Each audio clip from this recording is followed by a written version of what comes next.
Uh,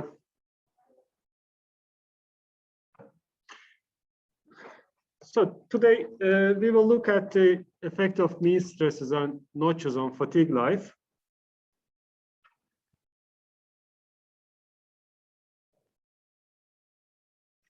So far, we have learned how to construct the SN diagrams of a material under a specific loading type from the tensile strength data. So all we need is the ultimate strength of the material, SU. And depending on the type of the material and the loading type, we can construct the SN diagrams. We don't really need the experimental SN curves obtained by fatigue testing for preliminary design purposes. But we have to be careful about using the so constructed fatigue SN diagrams because they may not correspond to real material behavior under fatigue. And we also be very careful about using correction factors, considering the size, gradient, surface effects, temperature effects, reliability, etc. And we also learn how to use these as SN diagrams to calculate the fatigue life of the component under a specified loading condition and how to design a specimen for specified durability. However, we had certain limitations. First of all, the loading is fully reversed in our analysis so far. If fully reversed means that the stress is between a maximum and a minimum, and the mean stress is 0, and we have only alternating stress. And all specimens so far we considered contain no notches or geometric discontinuities. And in the presence of notches, we have to reconsider our analysis. And in real engineering applications, we may have cyclic loading with non-zero mean stresses, or most parts of engineering parts contain some kind of discontinuities. These are usually functional discontinuities for installation, fixing the parts to each other, etc. And these include keyways, grooves, threads, holes, etc. So in this lecture, you will learn how to take into account these effects, the non-zero mean stress effect and the notch effect.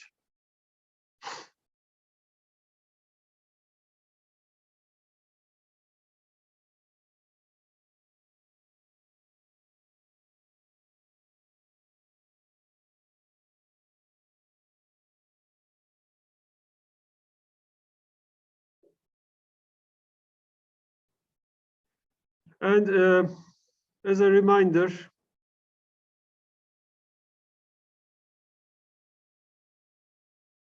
if you have SU at hand, the ultimate strength of the material, you can calculate the endurance limit, uncorrected endurance limit, SN or SE with the prime. Prime indicates uncorrected. That's equal to either 0.5 SU for steel and ferrous alloys, or 700 megapascals. It's equal to 0.5 SU if SU is less than or equal to 1,400 megapascals. And for higher strength steels, SU is, SN prime is limited to 700. And this is for non-ferrous alloys, ferrous alloys.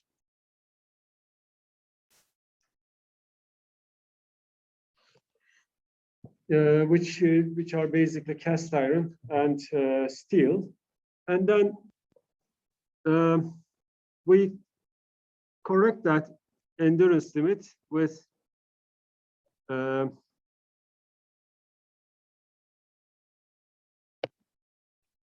to take into account various factors like load factor, gradient factor, the size factor, surface factor, reliability factor, temperature, etc. And then we constructed for bending. We construct a SN diagram by using 2 points. The first point is 0.9 SU. And the second point corresponds to SN. And then we have a horizontal line, which means infinite life. And for other types of loading, such as axial loading and torsion, we can also construct by using the load factor, we can construct the SN diagram. So,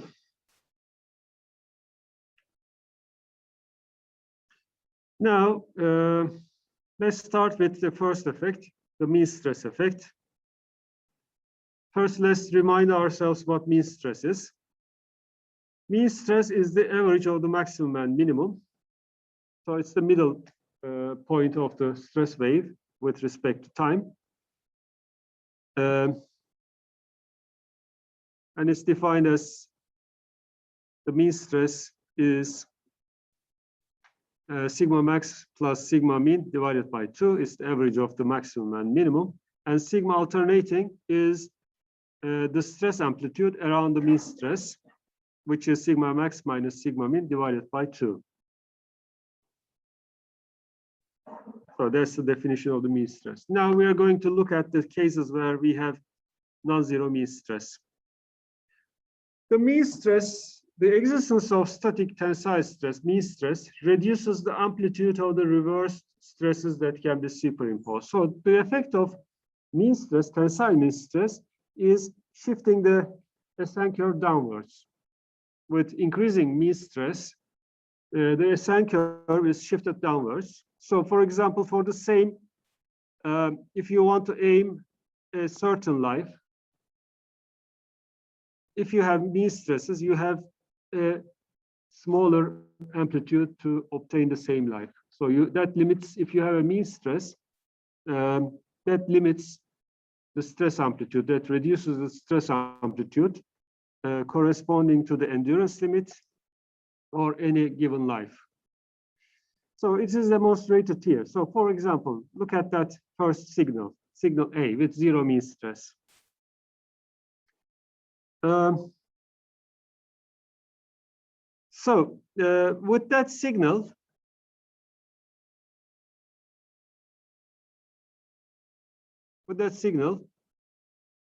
we're looking at the infinite life line. We have zero mean stress. So let's take the first curve to have zero mean stress, and the second curve has a larger mean stress, and the third curve has even a larger mean stress. So the first curve, the first signal with zero mean stress corresponds to the uppermost line, and the endurance limit for that is SN. So you can cycle that part with infinite life, up to infinite life. It doesn't fail under fatigue if you limit the stress amplitude with SN. But if you apply a mean stress, then this is a non-zero mean stress, positive mean stress, or tensile mean stress. We have to reduce the stress amplitude. We have to reduce the stress amplitude so that we have infinite life. So the second signal corresponds to that point. For infinite life, we have to reduce the stress amplitude, which is plotted in the vertical axis. And even further increasing the mean stress, the stress amplitude that can be applied without fatigue failure gets even smaller. And in the extreme case, we have the ultimate tensile strength of the material. So you can apply only one cycle if you apply a mean stress that is equal to the ultimate tensile strength of the material. Yes. Yeah, that's another important issue. Compressive mean stresses doesn't have any effect. So we can ignore compressive mean stresses.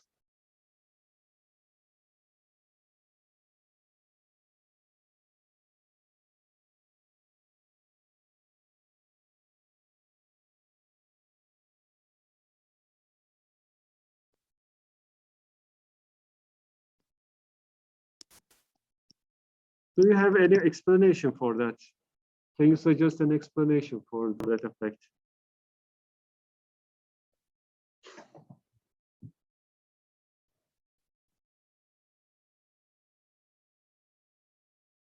What's the main mechanism of failure under fatigue loading?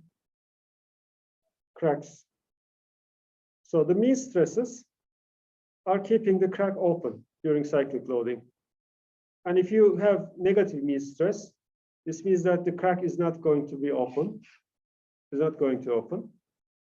And the cyclic loading will still have an effect, but the mean stress doesn't have any effect.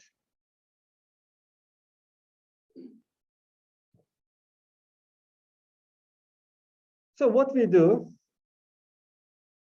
is, let me skip that.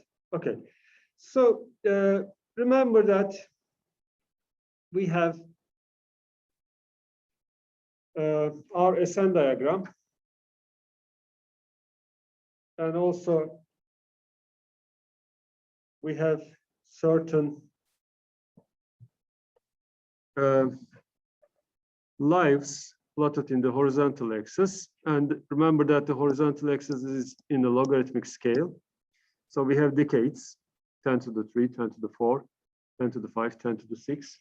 And we have corresponding fatigue lives.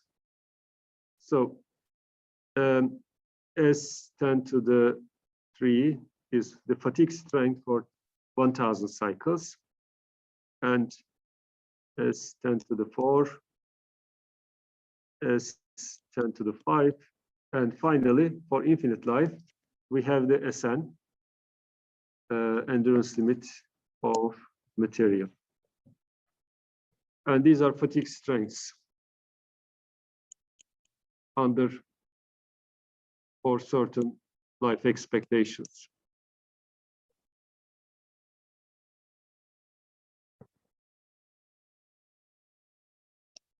For given life.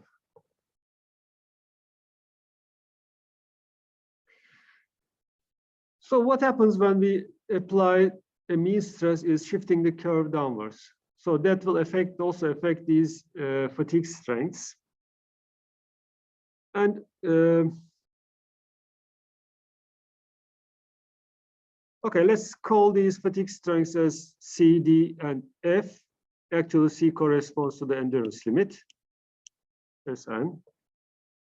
What we do is, I'm going back. What we do is, in order to take that effect into account, the mean stress effect, we plot a diagram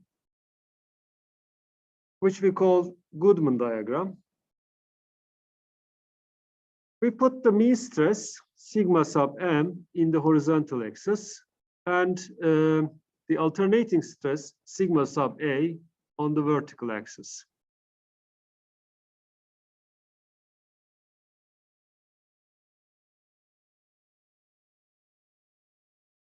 So we have two extreme cases in this diagram. The horizontal axis, where the alternating stress is 0.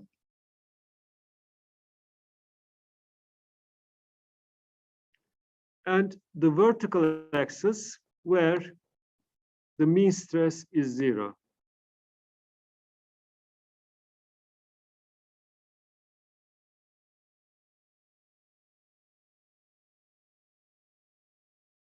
we have two extreme cases in terms of mean stress.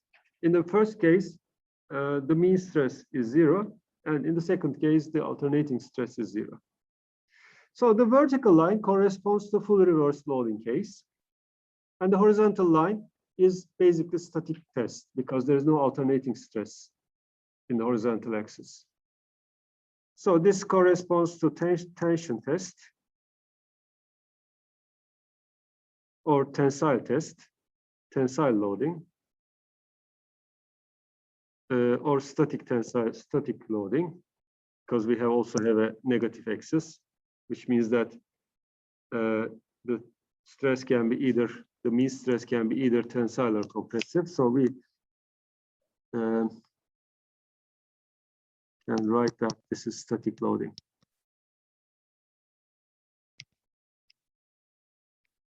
And the vertical axis is fully reversed loading.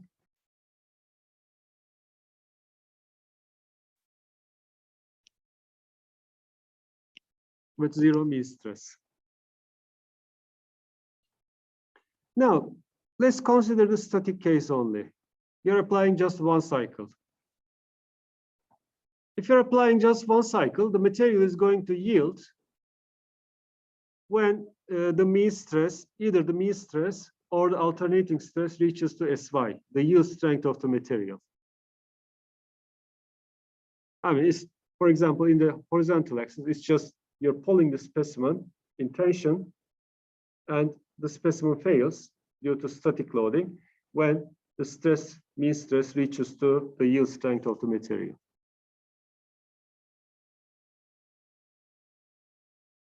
Similarly, in fatigue loading, which corresponds to the vertical axis, when you apply a single cycle, before you reverse the cycle, when the maximum stress, the alternating stress reaches to the yield strength of the material is going to fail due to yielding.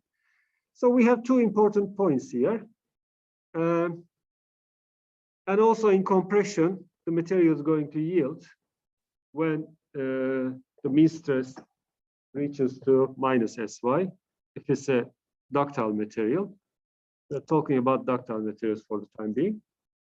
So we draw lines between these 3 points, this point and this point and this point, and we call that yield envelope. So that yield envelope corresponds to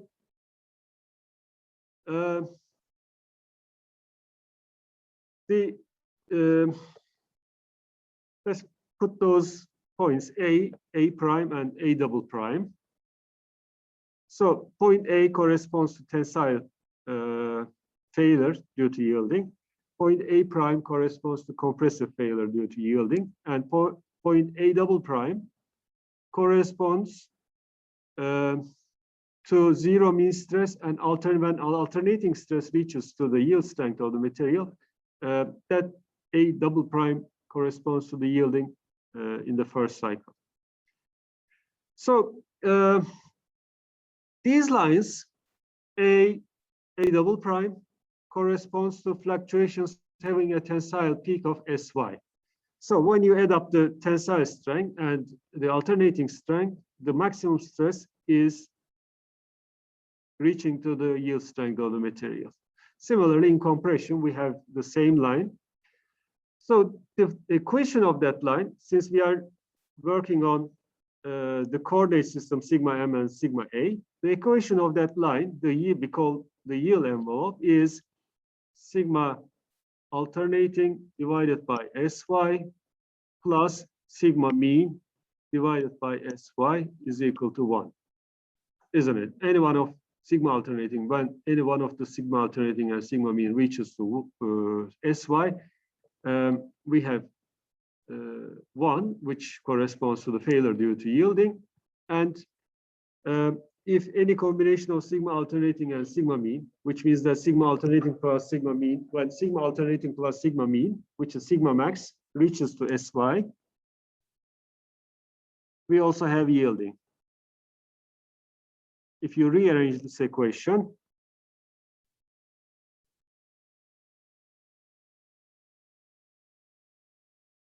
we have yielding. and this is actually equal to the maximum stress, sigma max. So when sigma max comes to Sy, we have yielding. Okay, so that double lines limit our loading. If we don't want any yielding in the material, then we have to be within that triangle.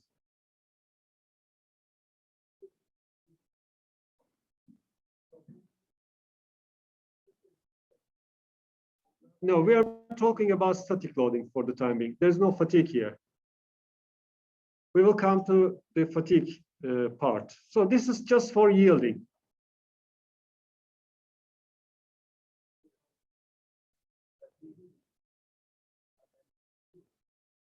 Yes, but we are only considering yielding. We will come to fatigue later on.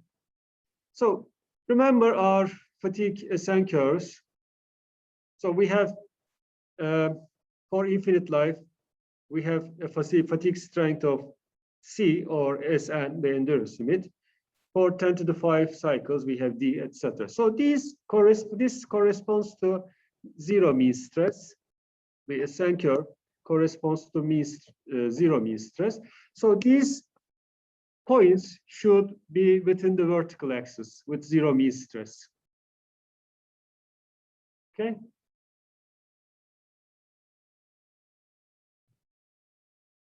I mean, we have to put those points on the vertical axis to corresponding to indicate the corresponding fatigue lives. Let's do that. So we put the SN, which is the endurance limit of the material, for infinite life on the horizontal axis. That is point C, isn't it? Point C, yeah. So we put point C here with zero mean stress. And on the other extreme, we have zero mean stress, and the material fails due to fracture when the mean stress reaches to the ultimate strength of the material. So we draw a line from point B to point C, which corresponds to the infinite life. And then we have a horizontal line. Why do we have a horizontal line here in the compression zone, do you think?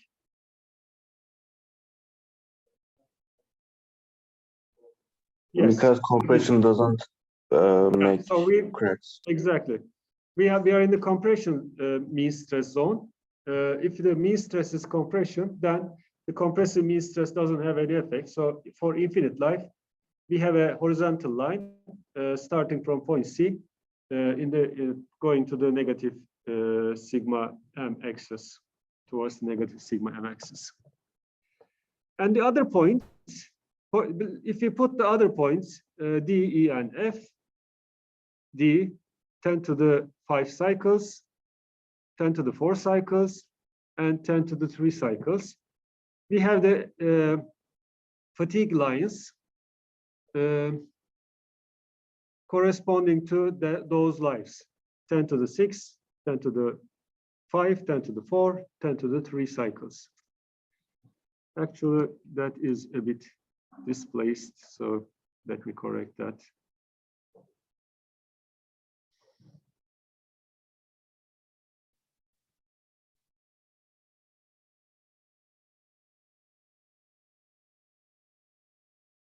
Okay.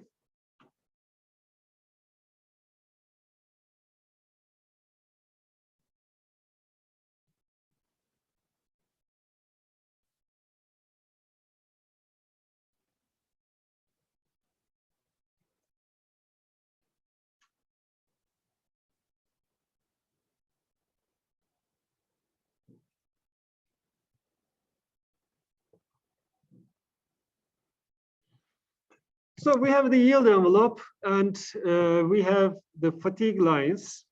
Now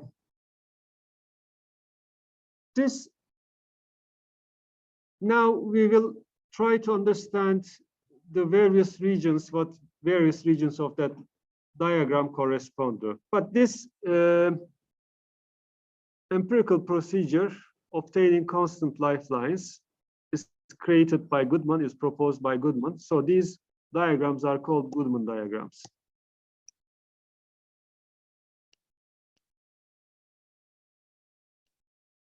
Goodman diagrams.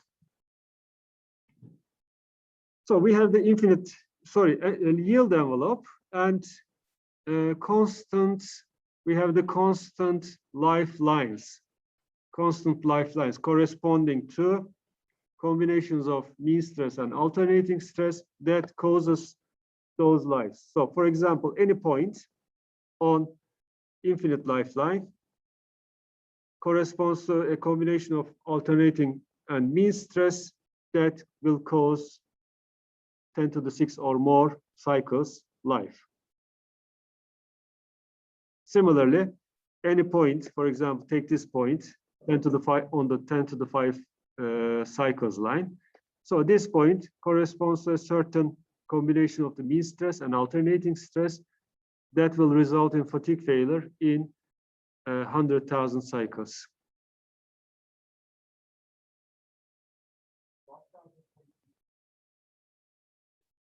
Point B represents fracture due to a single cycle.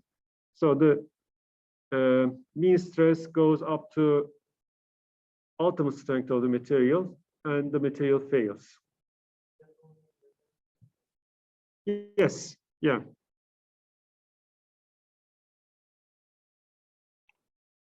So how can we use these diagrams for design? That's our next question.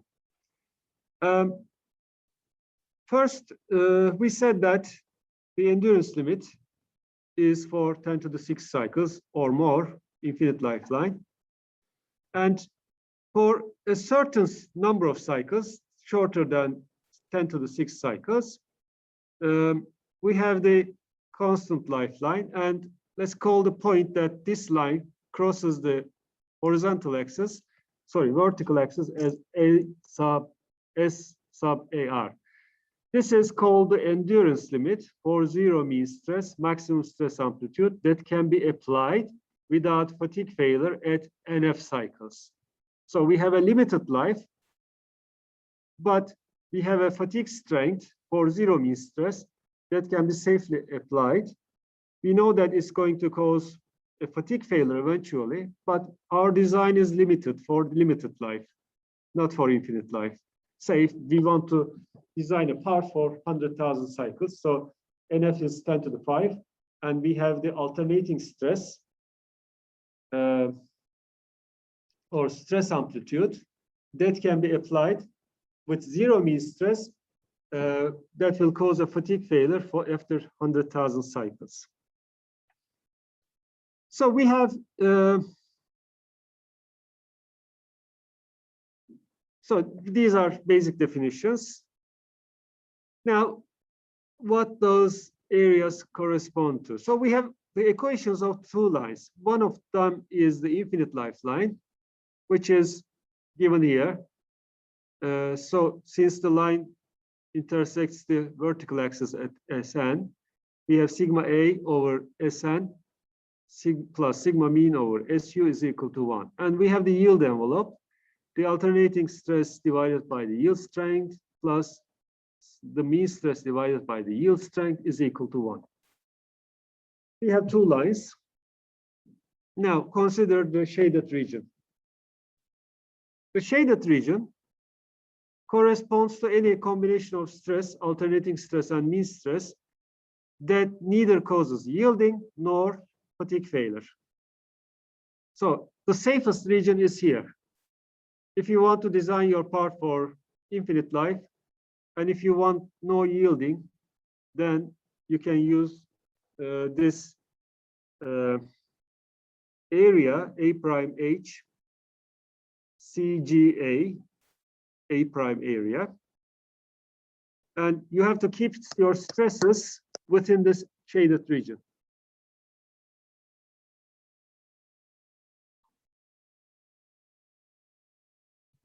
What about this part?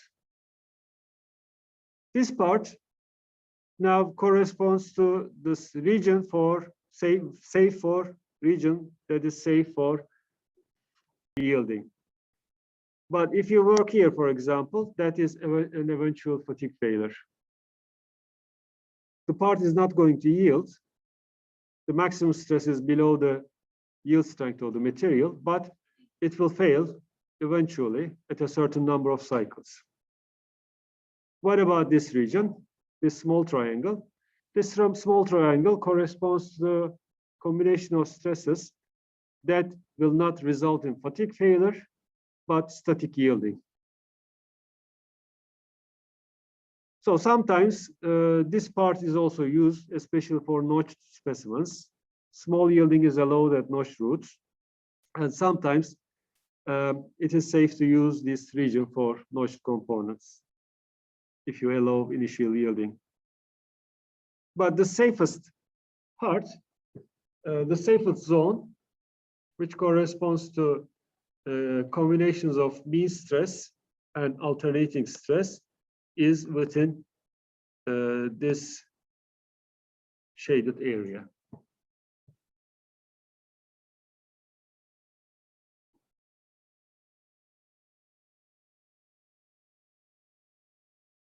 There's an example here. Let's have a look at that example. You know that problem, we have solved that before. Sorry, we haven't solved this problem, but we have drawn the SN curves last week, and we have calculated the fatigue strengths for infinite life and 6 times 10 to the 4 cycles. The material is the same, and the surface condition is the same. Now, we would like to draw the Goodman diagrams for this material. The surface is polished. Diameter is 20 millimeters, etc. And we would like to find now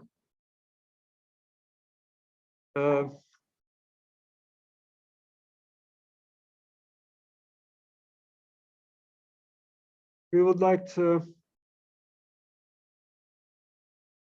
find the fatigue strengths for the case of 0 to maximum, rather than completely reversed load fluctuations. In the previous week, we drew the SN diagrams for fully reversed loading case. Let's remember the SN diagrams.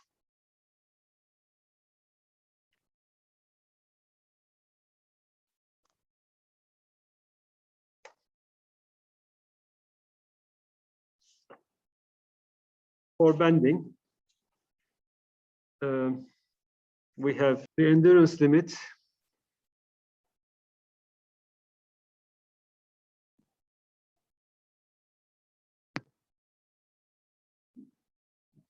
is 900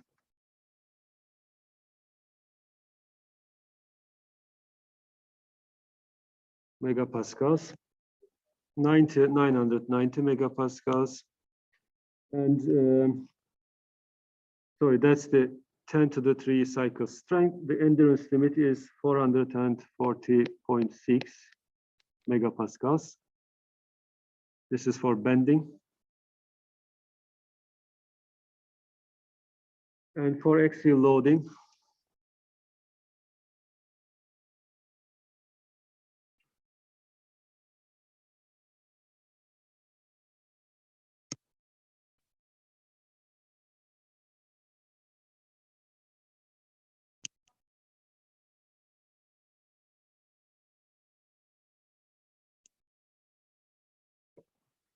$825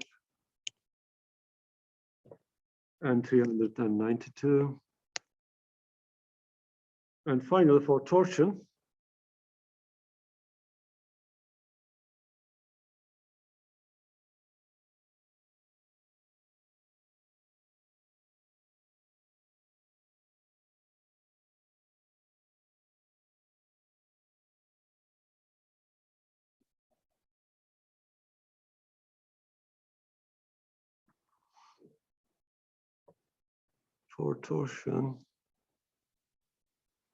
we've got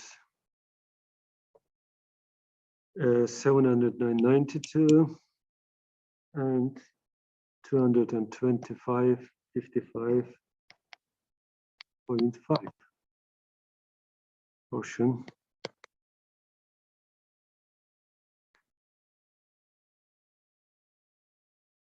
Then axial loading and bending.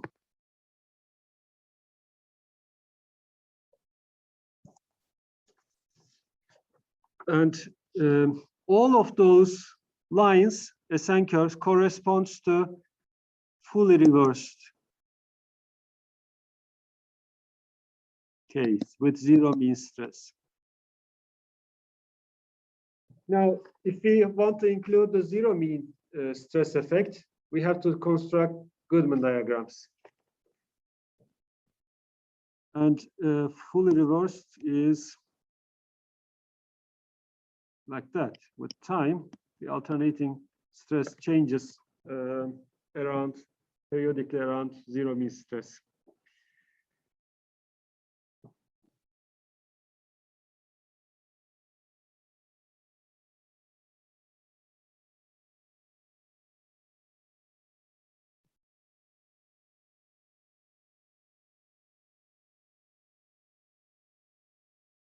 Now we will come to the fully reversed, zero to max loading.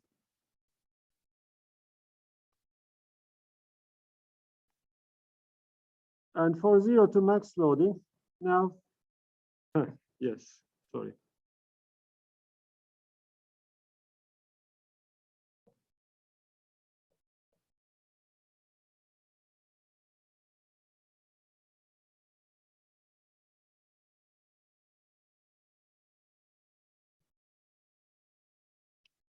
In that case, the stress, alternating stress, the stress, not alternating stress,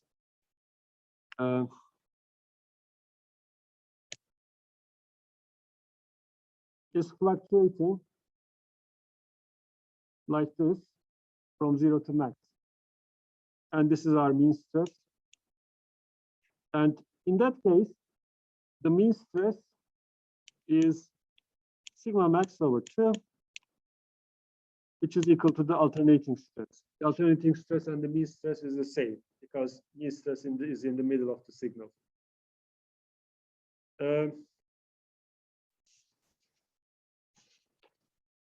Okay, so we have to start with furthermore, in the previous example, we have calculated the 6 times 10 to the 4 cycles, the SN diagram, fatigue strength for 6, 10 to the 4 cycles. We should also include that. Just give me a second.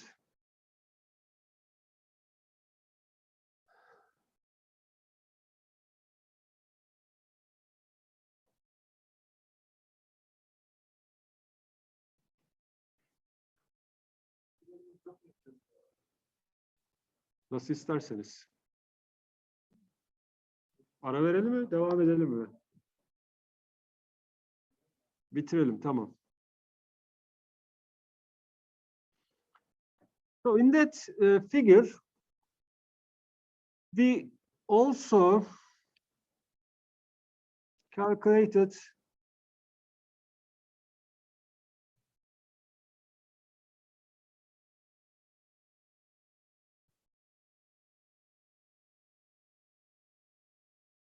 ten to the 6 cycle strength. Buraya çizemiyorum. Neden?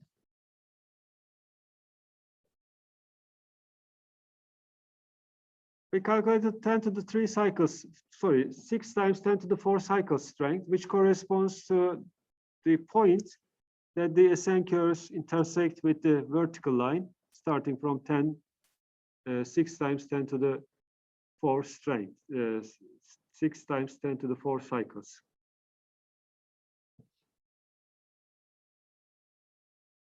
And maybe think I have to redraw those diagrams.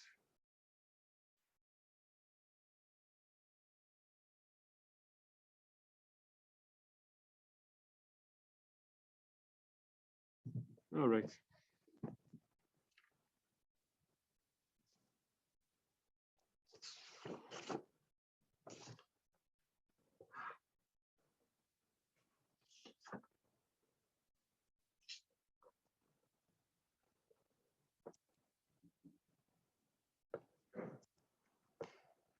Let's start constructing our Goodman diagrams. For bending,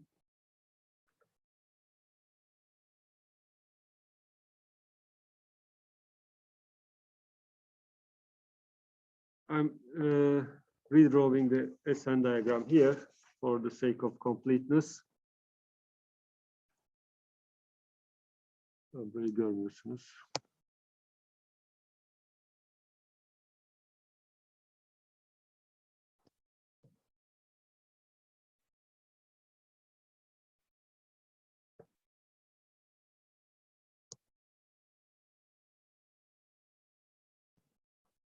Let's start our diagram from 10 to the 3. This is 10 to the 6. And for bending, we have the knee of our curve here.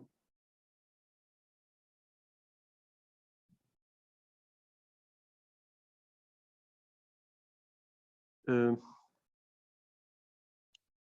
990 megapascals, 440.6 megapascals. And for a life of 6 times 10 to the 4 cycles, we have the corresponding fatigue strength of 4-5 megapascals.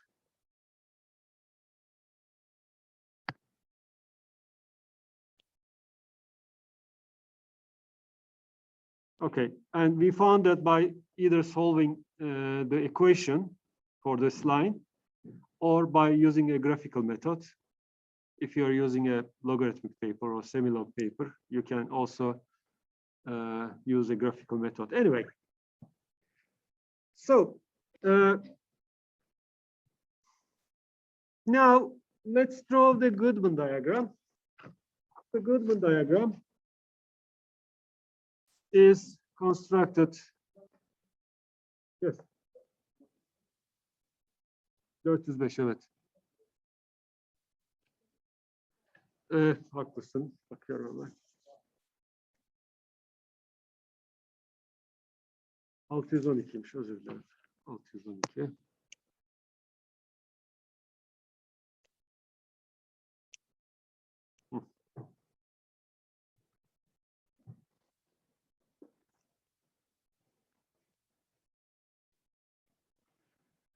So since the mean stress and the alternating stress are tensile, I'm not going to draw the compressive part of the Goodman diagram. We're going to put the mean stress here, the alternating stress here in the vertical axis. Then, if you remember that the material has a yield strength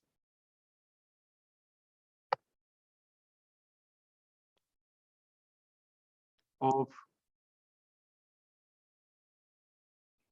715 megapascals and an ultimate strength of 1100 megapascals.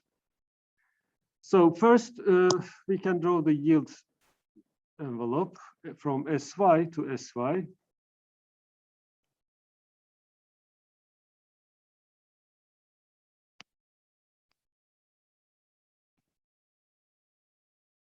All right, that's done. Then we can draw the infinite lifeline, which is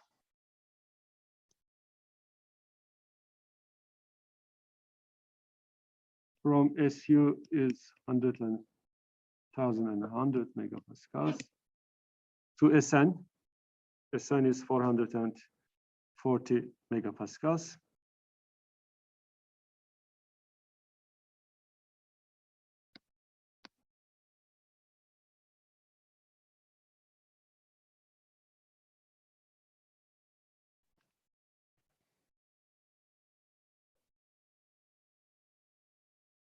Biraz daha aşağıda olması lazım.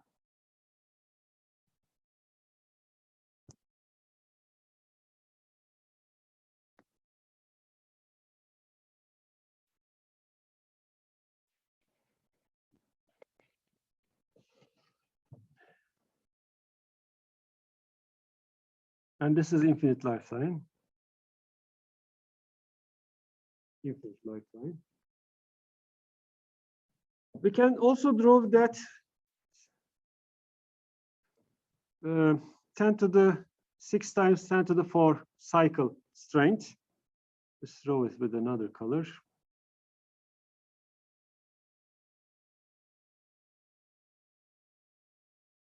SF is 612 megapascals. And this is 6 times 10 to the 4 cycle line.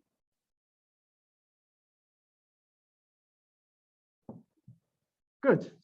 So now we have to draw our loading line. The loading line has a slope. If you look here, the slope is the alternating stress divided by the mean stress. So the slope is 1. So we have to draw a line with a slope of 1.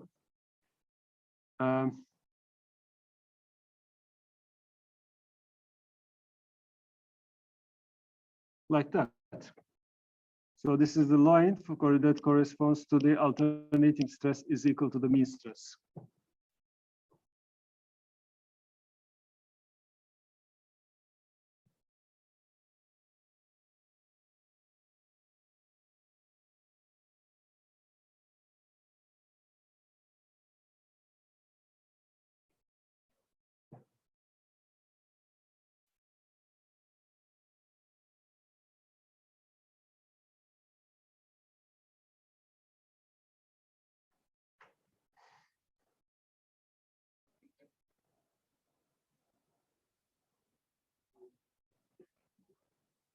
Yok o yani nasıl çizeyim biraz daha kesişmiyor, hayır.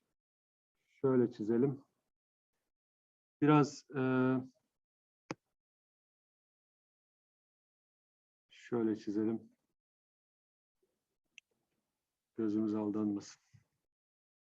Biraz saptırdım ama artık siz idare edin. Düzgün çizin. Yani tam 45 derece olmadı ama kesişmiyor. Rastlantı öyle oldu. Okay. Now, what about the intersections? Can you tell me the meaning of that intersection?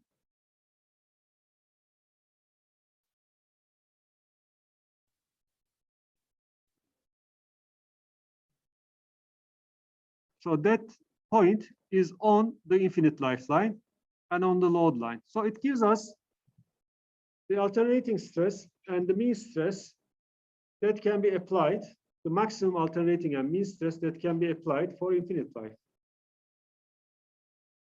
And how can you find that point, the coordinates of that point then?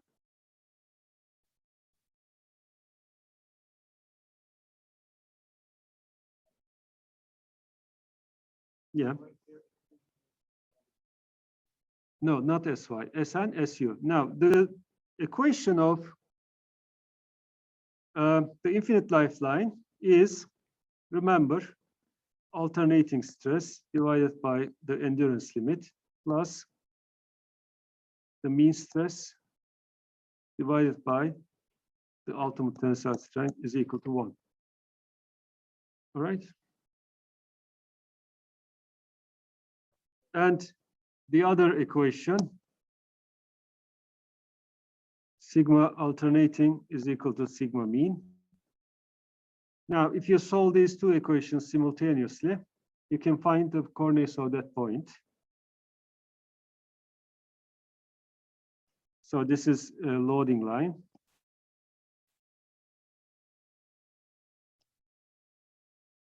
And the other one is infinite life line.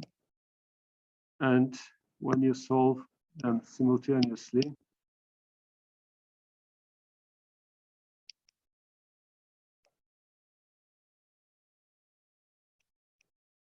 you obtain sigma alternating is equal to sigma mean is equal to 315 megapascals.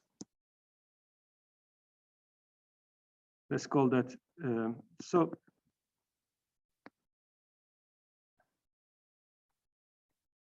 Okay, so that's the maximum alternating and mean stresses that can be applied without fatigue failure.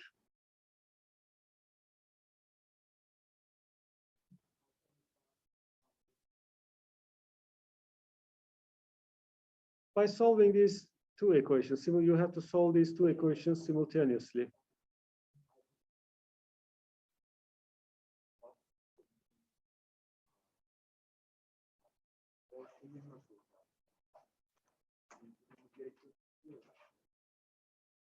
Anlamadım sorunuzu, pardon.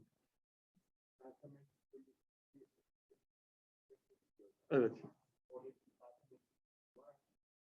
Hayır. Şimdi nümerik değerlerini koyarsanız, yani burada iki bilinmeyenli iki tane denklem var. Sn'i biliyoruz. Yani sigma alternating bölü Sn neydi? 440.6 artı sigma mean bölü SU, which is 1100 megapascals, is equal to 1. That's one of the equations. Sigma alternating plus sigma mean, is equal to sigma mean. That's the other equation. So we have to solve these simultaneously for sigma mean and sigma alternating. We have two unknowns, two equations, which gives us the coordinates of the intersection point.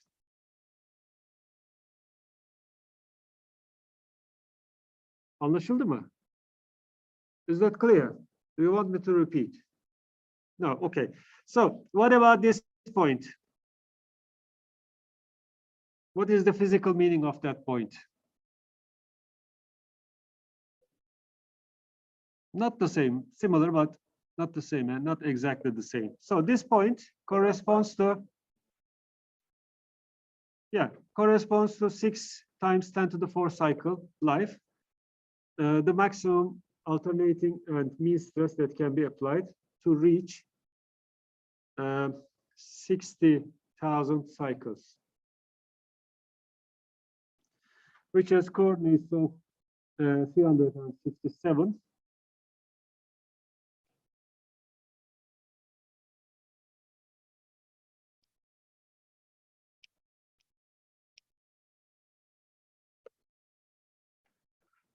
And finally, we have another intersection here. And I think the meaning is clear.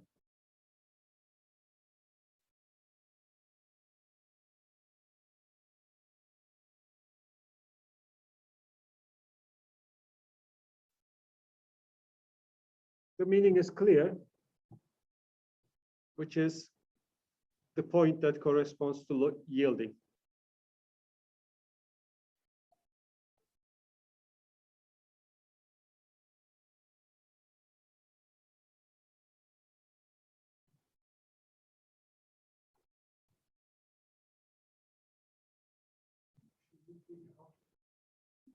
They both have the 1 and -1. Yeah, it is. I mean, it's actually half of SY, which is 700. 350. Whatever. I'm sorry. That we have to reverse those 2 points.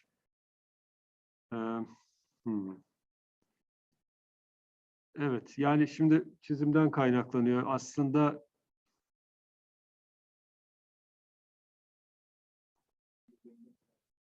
tamam, bir saniye onu düzelteyim. Şöyle düzelteyim. Şunu siliyorum. Evet. Yani aslında şöyle kesiyor. Daha aşağı, yani şu noktanın altında kesiyor. Şöyle kesiyor.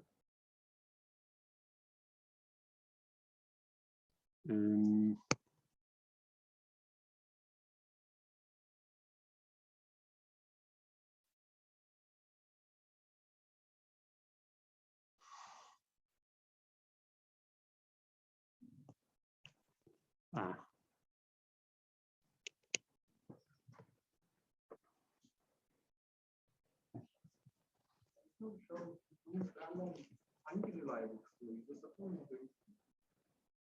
%50. Yani ilk geçen hafta %50 kabul ettik ya şu Esenkör'ü çizerken. The reliability is taken as 50% if otherwise stated.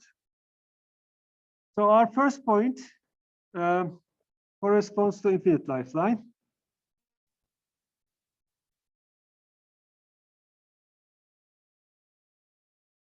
I'm sorry about the mess, but I will fix it out.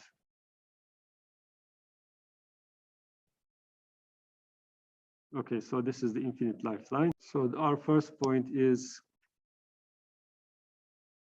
this point.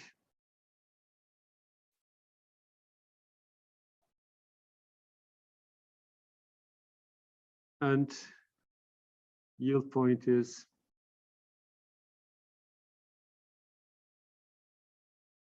this point, which is half of the yield strength. 357.5.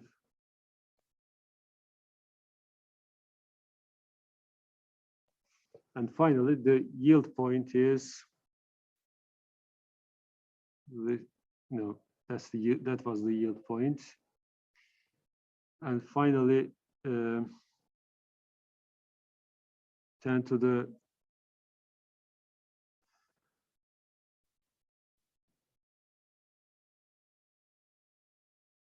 6 times 10 to the 4 cycles strength is this point, which is 393.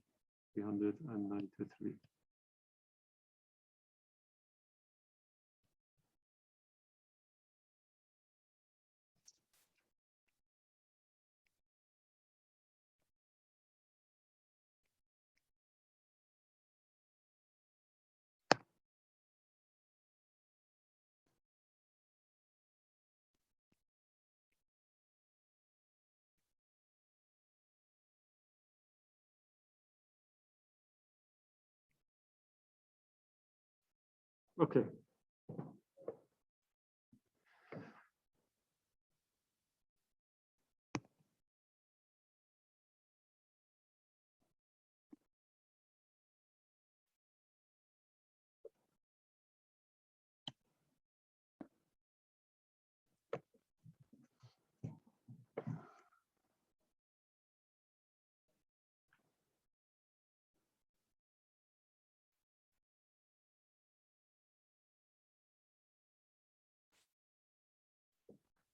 I hope it's clear now.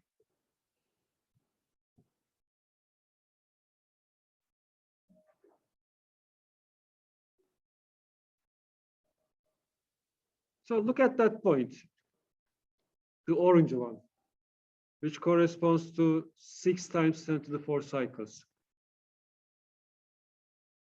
At this point, we observe yielding because it's outside the yield envelope, outside the yield zone, yield line. So this means that the specimen yielded because the maximum stress exceeded the yield strength of the material, but still we have, in the cyclic loading, we have a certain life for the component. The component can be cycled up to 60,000 cycles without fatigue failure, even though it yielded in the first cycle.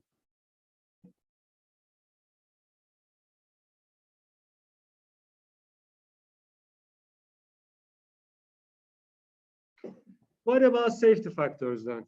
If you want to use safety factor, say that you would like to use a safety factor of 2. What do you need to do?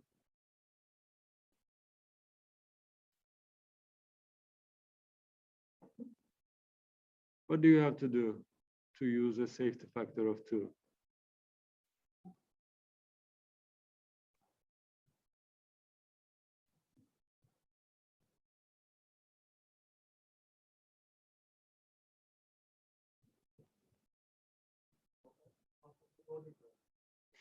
Yeah, you have to divide all these safe limits into 2 by 2 if you want to use a safety factor. So if you want to use a safety factor of 2, for example, then for the case of infinite life, you have to divide 315 by 2, basically, which gives you the maximum allowable stress, alternating and mean stress that can be applied if you're using a safety factor of 2. Or you can you can construct the Goodman diagram by dividing the strengths by 2, which is the same actually. What you need to do is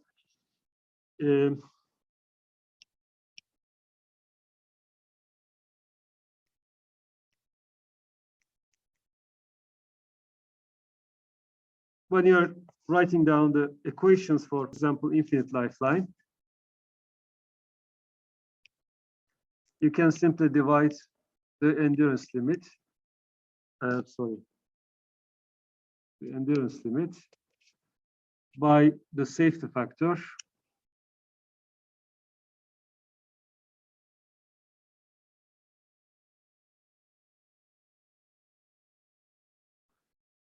or you can multiply the alternating and mean stresses with the safety factor, which is the same, actually, mathematically the same.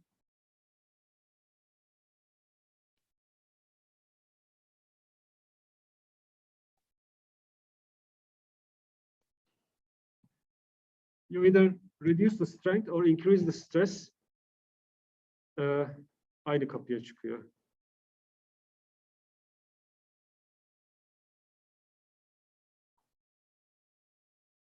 If you take the first approach, then your safe limit is here.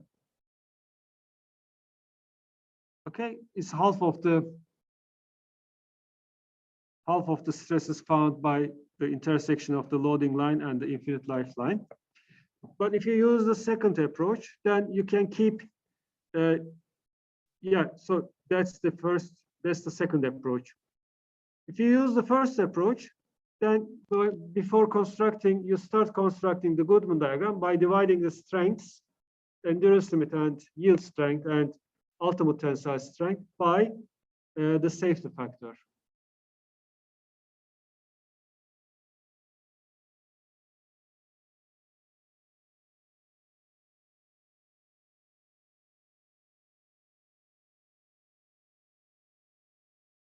Any questions?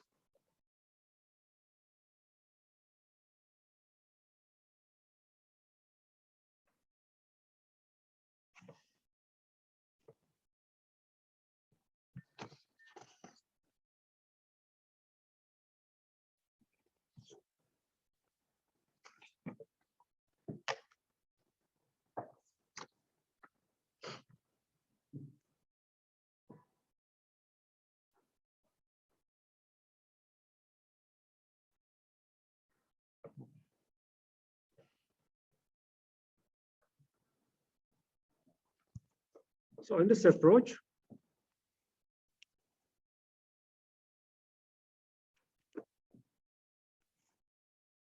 you start with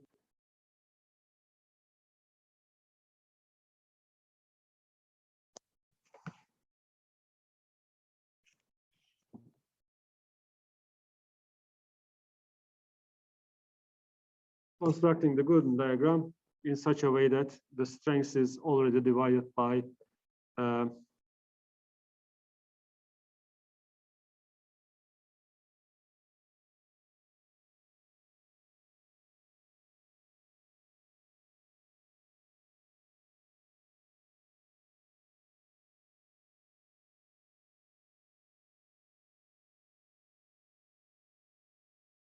notch etkisi, yani çentik etkisi efendim.